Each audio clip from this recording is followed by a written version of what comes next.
له دې سره په پکتیکا ولایت کې په سلګونه بېوزله کورنیو د خوراکي توکو د مرستو د ویشلو لړۍ پیل شوه. مسؤلین وایي دغه کورنۍ په 7 ولسوالیو کې له وړاندې په نښه کړي چې د ویشلو لړۍ د پنجشنبې په ورځ پیل او څو ورځې به دوام وکړي. په اړه نور حال له پکتیکا نه زموږ د همکار په چمتو شوي راپور کې.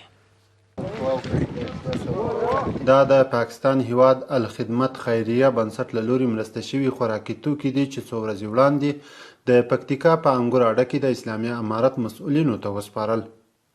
د پکتیکا ولایتي چارواکي وایي په بېوزله خلکو د دغو مرستو لړۍ نن د یاد ولایت له خیرکوټ ولسوالۍ څخه پیل شوه چې څو ورځې به په پرلهپسې ډول په خوشامند، ډیله، چاربران، اومنه، یوسف خیل او جانخیل ولسوالیو کې دوام ولري.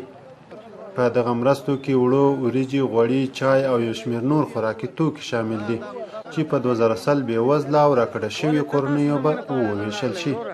الخدمت فاونډیشن له طرفه چې دا مرسته شوې ده په پاکستاني عوامو په توسط باندې د افغانستان له عوامو او غریبانو سره، او په هغه کې تقریبا 100 کورنۍ دي او هغه مو په بېلابېلو ولسوالیو کې هغه تقسیموو چې په هغه کې یو د خیرکوټ ولسوالۍ هم ده او په هغه کې تقریبا دا یو 500 سهمه موږ دلته راوړي دي او د خلکو ته انشاءالله توزیع کوو. په ورته مهال د دغه مرستو ترلاسه کوونکي په یادو مرستو خوښ دي، خو وایي دغه مرستې ورته بسنه نه کوي. دوی وایي پرلهپسې وچکالیو او بېروزګاري سخت ځپلي، نو ملي سوداګر او نړیواله ټولنه دي په راروان سخت ژمي کې د دوی لاسنیوی وکړي.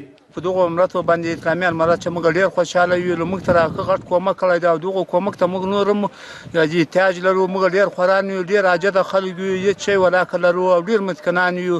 موږ سره باید نورې مرستې هم وکړي. دغه مرستې هم راته ووتو، موږ د دغو مرستې ډېره شکرانه ادا کوو. موږ د منطقې خلک ډېر خوران دي، موږ سره اسلامي امارت مرسته وکړه، موږ په دې مرسته باندې ډېر خوشحاله یو او موږ خلک نورې مرستې هم ډېر ضرورت لري. په موږ کې ډېر خوران، ډېر غریبان خلک شته، کونډې، یتیمان شته. د پکتیکا ولایتي مسؤلین وایي په پلان کې د نږدې راتلونکي کې د نړیوالو خیریه ټولنو هغه لوی شمېر مرستې له مرکز کابل نه پکتیکا ته راشي چې د اسلامي امارت د مسؤلینو لوري پکتیکاوالو ته بیلې شي.